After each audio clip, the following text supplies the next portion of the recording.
YouTube, what it is, it's your boy Geddon. This is the G. That stands for Geddon's Gaming Corner. And this is Good Morning Drive, where I drive into work, wish everyone a good morning, and talk about relative subjects. I guess that is interesting to me, and hopefully some of it is interesting to you. So, let's get this underway. Good morning to everyone out there. It is a Wednesday. It might be another hot one. It's weird weather. I mean, really weird weather. That's really been going around. Normally, every time when I would wake up, when I say normally, I'll say maybe 10 years ago, 7 years ago, something like that. Every morning, I would wake up to like the remnants of rain. I'll wake up to like your car is still a little wet or damp, whatever term you want to use, but you could clearly see that it rained overnight. That ain't happening no more. I've been waking up so far this whole summer, and I just realized it. I've been waking up and everything is still dry and hot. The car is still dirty because I'm thinking it's going to rain. And I'm like, hey, where is the rain? Z, good morning. How are you doing? I hope you're doing well. Thank you for joining in. Much and many blessings to you. Good morning. Thank you for supporting the channel as much as you do. And thank you. You are very, very much appreciated.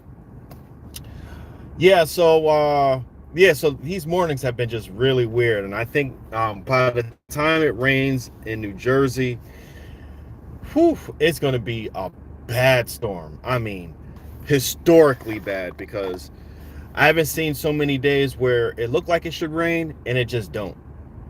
I know this has been going on, but the rain is going to hit, and it's going to hit hard. I got to make sure I got my what's this, community moderations filter.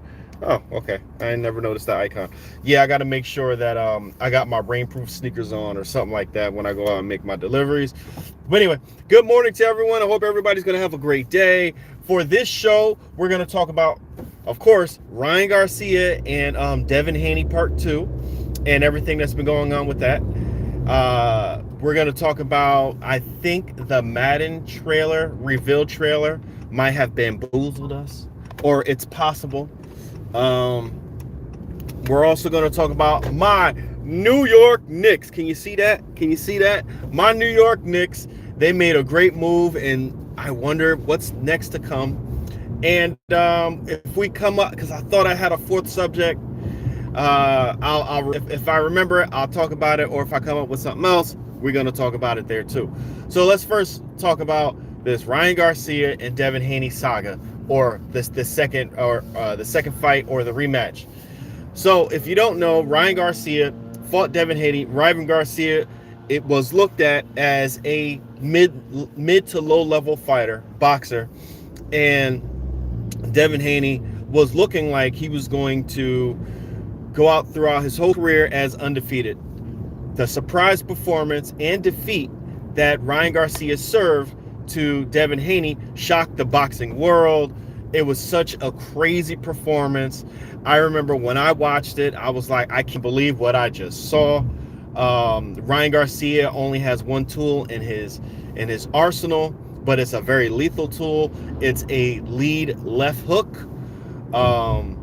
And I'm like, dude, how he's gonna throw it, so why are you getting hit by it? Is what I was saying to Devin Haney. So upon further review, turns out Ryan Garcia was on performing enhancing drugs, which would explain how he could punch through Devin Haney's jab. Devin Haney has one of the best jabs in boxing. When somebody has such a good jab like that, and Devin Haney they say that he's pillow-fisted because he doesn't get a whole bunch of knockouts, but he has enough power to jar you off of your line of punching, your accuracy, and to at least stun you, right? Especially the fact that he moved up in weight and he's more replenished during fights. because he moved up in weight. Devin Haney was fighting at 135 since he was 16. He's 24 now. So a 16-year-old weighing in at 135 is kind of crazy. But then a 23, 22-year-old coming in at 135 at, how tall is Devin Haney? 5'6", 5, I think he's 5'6" or maybe 5'7". I can't remember. But, he was draining himself completely for every fight. Then he moved up to 140, gained a little bit more weight, has a little bit more power. And with that being said, no one ever has been able to punch through Devin Haney's jab, but Ryan Garcia did. The reason why he was able to is because of the PEDs. Ever since then, Ryan has been going crazy, even more crazy, accusing everyone that people slipped him PEDs or it was the supplements. Well, long story short, trying to make it short, which I did not. Ryan Garcia has now, he's being sued by Devin Haney. He's being sued by, what's the name of that drink? I want to say Cred. Prime. He's being sued by Prime because he said that Prime was trash. It tastes disgusting. He's being sued by the supplement company that he accused of having PEDs in the supplement, where they tested the lot numbers and there was no PEDs in those valves. I'm surprised the New York State Athletic Commission isn't suing them, because at one point he said they set him up.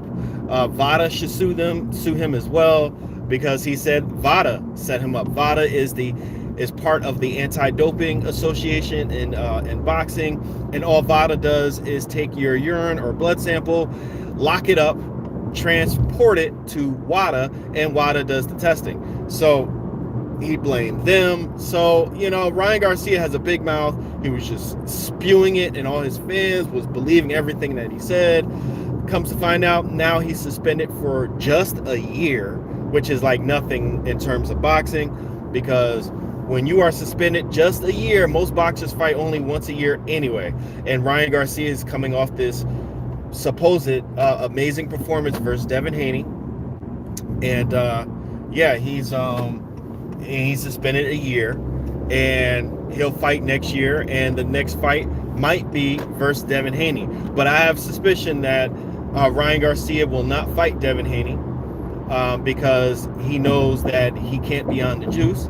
He has to also take a year's worth of random drug tests while he's not training and not fighting. So with that being said, he has to come into the fight clean, of course. But honestly, if I was Devin Haney, I wouldn't fight him again, because he almost ruined your life, not just your career, but your life.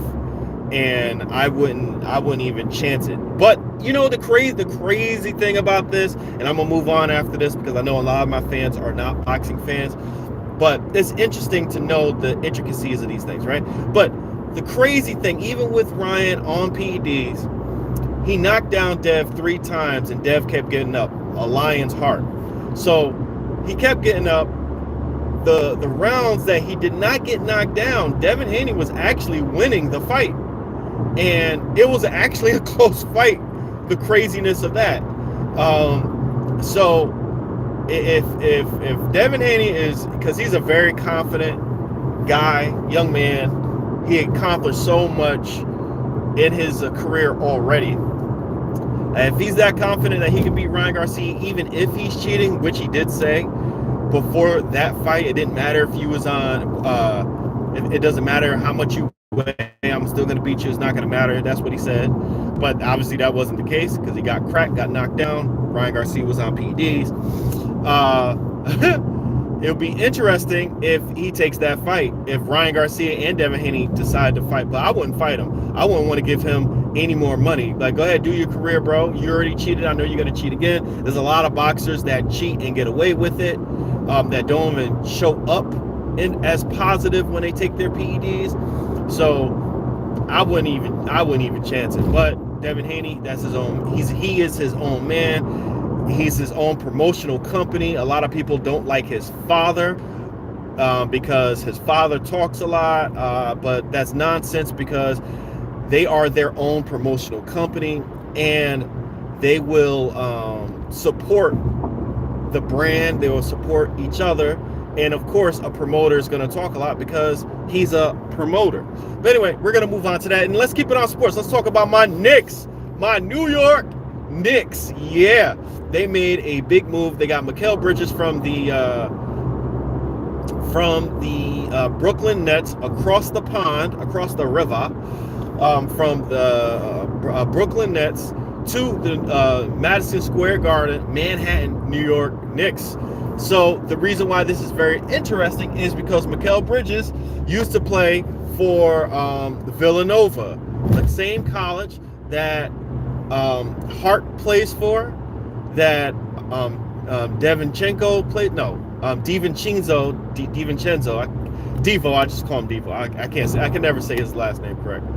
And Brunson played for. They all play for in college. So that's going to be an interesting dynamic there, where you have 4 players from the same college and they all played together, all on one team. They were already playing crazy. They put in so much effort throughout the season last year. I hope they kind of dial it back a little bit. I hope they dial it back a little bit so they can be a little bit more fresh going into the season or going into the playoffs. But yeah, that foursome is going to be fierce. And I hope the Knicks can keep OG Anunoby. That was their new small forward transition. I hope they can keep him, and I hope that they can keep Julius Randle. And it would be even crazier if they could keep Hartenstein. Basically, the whole team that they could keep, because Anunoby, he's a they just traded for him, but he's a free agent now. And I know he wants to get paid, so I say pay him. Do whatever you can do to pay him. But if you pay him, you also got to pay your other free agent, which is Isaiah Hartenstein. And if they can manage somehow to keep this team together, this will probably go down. And quote me, this might be the very best Knicks team in history. And that's counting Ewing in the squad, with Patrick Ewing, Mason, Starks, Doc Rivers, or Hubert Davis, whoever was that point guard at that time, might go down as the best. Better than that Eddie Curry, Jamal Crawford, and Stephon Marbury team. Yeah, way better than them too. This might go down as the best Knicks team ever. And whew, I hope that happens. I so hope that happens. Yeah, so if you are into the chat, just coming in, please, it really helps the channel a lot. Please like the video. That really helps the live streams. Subscribe if it's the first time to the channel. Make sure you hit the notification bells on all. I got all types of content coming your way, and I really mean that, because I talk mostly about simulation football, which we're about to get into right now, but I also talk about games, and I also talk about sports. As you can see, I'm somewhat well versed in boxing, very well versed in football and basketball. I think more versed in basketball than anything else. Football, I just know the New York Giants very, very, very well. And of course, I play football and I know about football. But anyway, so let's talk about this Madden 25 reveal trailer. I put up a 17-minute video, which I think is doing pretty good. And a lot of people like it. A lot of people like the details that I found. And but the thing that has me worried, and I'm not too sure how accurate I'm thinking about this, but the thing that I'm worried about, some of the little details that I actually liked in the game was just in-engine gameplay, cinematics, not real. EA is known to have like trickery up their sleeves when it comes to these football trailers, these reveal trailers, especially for Madden. If anybody could remember, if they could go far back, if they could remember that Xbox 360, PlayStation 2, Madden, where they had Michael Strahan and Terrell Owens, and it looked like a game, but it was totally CG. Man, everybody was going crazy over that because we never got hit with that before for a game trailer. And everyone thought that was the game, but then they played a game and it's nowhere close to that. In fact, EA and Madden, they have yet to even come close to even that. Fast forward, I think it was Madden. What Madden was it with RG3 in it, right? They haven't come close to that. I think that was the Living Worlds trailer where they showed off RG3 and it looked all great, it looked crisp. It had all types of reflections in his visor and it moved so good. And it turns out that's not even the game. It was some BS. That was some, again, CG, computer generated mess that they showed us as gameplay. EA is real slick, you know. So what they do now is, I guess they were forced to do so, is every trailer they have to say in-engine gameplay may not be representative, or certain images may not make it into the game. Some, I don't know it verbatim, but you see, you know, how much I've been covering Madden and all that. I should know it by heart, but they do keep changing it every year or every other year. They keep changing it. But yeah, so the trailer showed off Lamar Jackson pointing to a defender, and people in the comments are saying, oh, he's pointing to somebody that he's blocked, that he wants to be blocked. And that feature hasn't been in Madden for years, like 12, 15 years. That feature hasn't been in a Madden football game.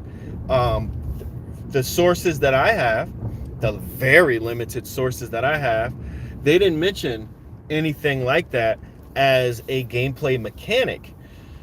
So for the trailer to show that, and then we have all these other interesting animations, like signature animations of these running backs and Lamar Jackson, I'm like, did they pull a fast one on your boy Geddon? And they could have. So we'll see, I guess, whenever we get a chance to play. And that's the interesting thing about EA, or the disingenuous thing about EA. Why don't you have a open beta? Why won't you allow people to play your game? You know, and then when people are allowed to play the game, they don't want you to have an opinion about it. They keep saying, "Oh, the game's early, it's not done," when the game is going to be released in a month or two. It takes years to make games. To make an update for a game, that update took 6 months to 5 months or whatever to make, especially if it's a substantial update. If it's something small, yeah, they could do that within a week, but it just takes a long time for these games to be developed and created. You can't create a game in a month. You can't put something core in a game in a month or two, or change a core element of a game. So it's going to be interesting. It's going to be really interesting to see if all those small details that sim guys like I really like and really enjoy, really will look forward to, is actually in the game. I had somebody tell me that that they do have different running animations, and could they just have seen the trailer right early, because I think TikTok actually has some gameplay of Madden out there that was leaked. So I'm just wondering, was it all fake, or was it very faked, or was it somewhat faked? So EA really can't be trusted. They really can't be trusted. Every year they lie to their fans or people who are looking forward to something. Like they completely lied about the franchise mode. They said that they were going to completely recreate it from the ground up, and it turned out they didn't do that year. And then the next year after that, they only gave a UI upgrade or a change. I'm not even too sure if it was an upgrade or not. So when it comes to stuff like that, EA is known to bamboozle their fans or the people who put their money into the game. And I think I'm just gonna get both of these games just to showcase them on my channel, and maybe even play a lot of it, because I played so much Madden in my day that as soon as EA brand of football game design rears its ugly head, I'm already done with the game, because already the immersion is killed for me. Already the depth is already killed for me. That's another thing. EA, they don't really give a lot of depth in their games. You know, like I'm playing X Defiant, right? I'm playing X Defiant right now. And what makes me come back to that game is unlocking attachments to my guns and figuring out how to use certain guns. Well, they just had an update of their own where they doubled your XP for whatever reason, or for whatever it was. If it was a 14, now it's a 28. You know, so the level of the guns. And if you haven't played X Defiant, the more you use a gun, the more XP you gather for it, and you unlock certain attachments. So now that kind of has lost a little bit of the replay value for me once I play with all the guns and figure them out, you know. And not to mention, I also played a ton. Whew, I played so much Call of Duty with the partners back in the day. I mean, you're talking about six years straight of playing Call of Duty, of putting like 10 days worth of Call of Duty, 5 days worth of Call of Duty every year, you know. So like I play Call of Duty out, and X Defiant plays a lot like the old school Call of Duties. In fact, it plays so much like I said it before. I think they just purchased the coding of those games from Activision and they just reskinned it, because it is exactly like Black Ops 2. It feels so much like a Call of Duty game. It's ridiculous. But yeah, so I've got here, it's been 20 minutes. This is my good morning drive. I hope everybody continues to have a great morning. Or if it didn't start so great, I hope that it will get better for you. And if it's not good for you, make it good for you. Like, make it happen, you know. I hope everybody has a great morning. Thank you for tuning in. Make sure you hit that like, subscribe if it's the first time to the channel. That's it. Your boy is out of here. In the rebroadcast, you know, hit me up. Let me know what you guys want to talk about next. I probably will come out with another video. I'm going to be working on something tonight, and throughout the whole week, Thursday, Friday, maybe even Saturday, might drop some new content for you guys. So this your boy Get It. Oh, whoa. NCAA, or College Football 25, dropped a rankings list of where it's hard to play. I'm very disappointed in that, because I'm like, yo, why didn't you show why it's so hard to play? I think there's a new video coming out tonight. But anyway, I gotta be out of here. Hope you guys have a great and blessed day. Peace. We out of here.